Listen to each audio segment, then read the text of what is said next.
ఒకడంటాడు కొండకి నడిచొస్తానంటాడు, ఒకడంటాడు స్వామి మీ హుండీలో 5 రూపాయలు వేస్తానంటాడు. ఇప్పుడు వీటిని మొక్కులు అంటారు. మొక్కు అన్న మాట మీరు జాగ్రత్తగా గమనించాలి. వెంకటేశ్వర స్వామి వారి హృదయం ప్రకారం అయితే వ్యాపారము కాదు. అది పాపము వలన దుఃఖం వస్తోందని వాడు తెలుసుకోవాలి. తెలుసుకుని పిలిచావు పరమేశ్వరుణ్ణి. ఆయన ఏం చేస్తాడు? నేను ఆదుకోకపోతే ఎవరు ఆదుకుంటారు లక్ష్మి? అందుకుని ఉంటాను ఈ కలియుగంలో వెంకటాచలం మీద. ఎవడు ఎక్కడ ఎంత మౌనంగా లోపల లోపల పిలిచినా నాకు వినపడుతుంది. నేను వింటాను, వాణ్ణి ఉద్ధరిస్తాను ఆపదలోంచి. వాడు నా మొక్కు తీరుస్తాడు. ఆ డబ్బు పట్టుకొచ్చి నా హుండీలో వేస్తాడు.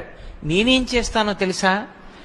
పరమధర్మాత్ముడు నన్ను చూడకుండా ఉండలేక, నాన్నగారిని చూడకుండా ఉండలేక వచ్చినటువంటి కొడుకులా, నన్ను చూడకుండా ఉండలేక